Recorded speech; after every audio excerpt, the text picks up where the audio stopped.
আসসালামু আলাইকুম। আজকের ভিডিওতে আমরা দেখাবো Dhaka to Shariatpur bus journey কেমন সার্ভিস, রাস্তার অবস্থা, সময় এবং খরচ সহ পুরো অভিজ্ঞতা।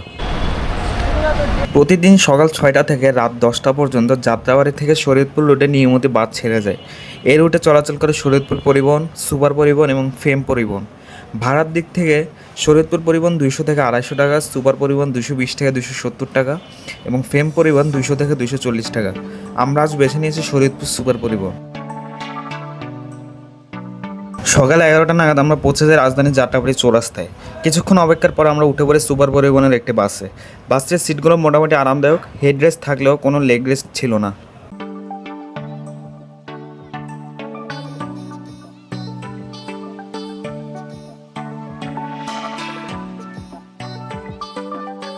ঠিক 12টা 10 মিনিটে বাসটি যাত্রাবাড়ি থেকে শরীয়তপুরের উদ্দেশ্যে ছেড়ে যায়। আমাদের ভাড়া পড়েছে 250 টাকা পার পারসন। যাত্রাবাড়ি কান্ডারের নাম্বার 013251228888।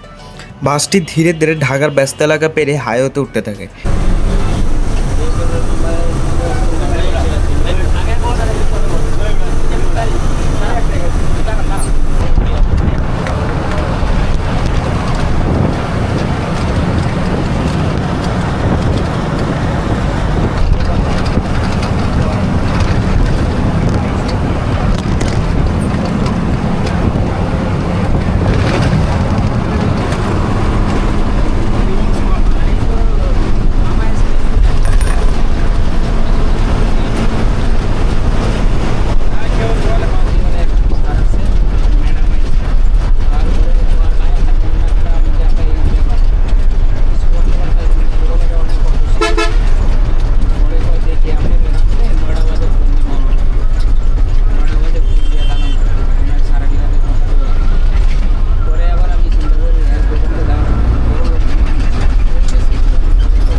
এই রুটে সাধারণত যাত্রাবাড়ি থেকে মাওয়া রোড, কেরানীগঞ্জ, শ্রীনগর, মাওয়া, পদ্মা ব্রিজ, জাজিরা এবং শরীয়তপুর এই পথ অনুসরণ করা হয়।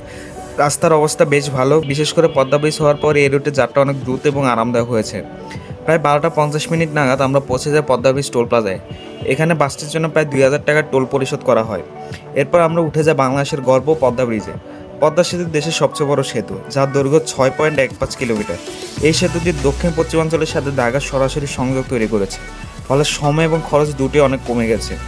আগে যেখানে ফেরি পার হতে ঘন্টার পর ঘন্টা অপেক্ষা করতে হতো, এখন কয়েক মিনিটে নদী পার হওয়া যায়, যা সত্যি এক বিশাল পরিবর্তন। সেতুর উপর দিয়ে চলার সময় দুই পাশে বিশাল পদ্মা নদীর দৃশ্য এক কথা অসাধারণ।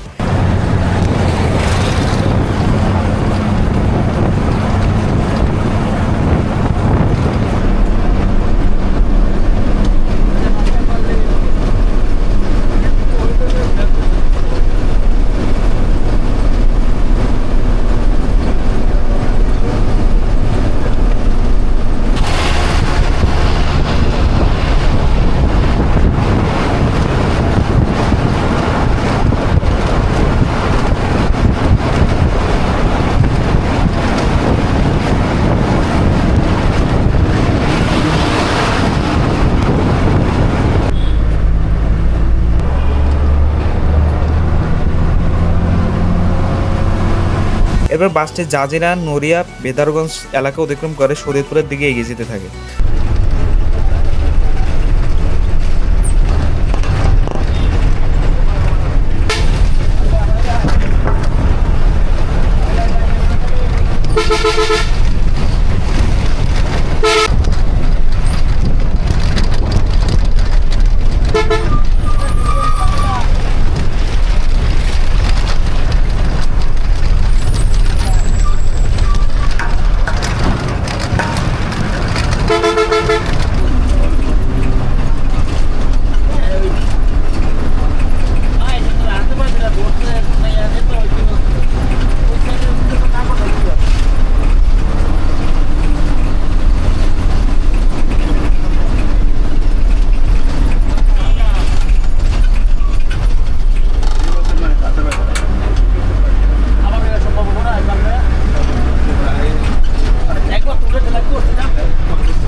দুপুর 2:10 নাগাদ আমরা পৌঁছে যাই শরীয়তপুরের প্রেমতলা এলাকায়।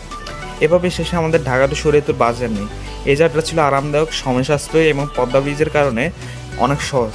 আমরা মূলত শরীয়তপুরে এসেছি চামটা পৌরসভা এলাকায় আমাদের নিজস্ব জমি পরিদর্শনের উদ্দেশ্যে।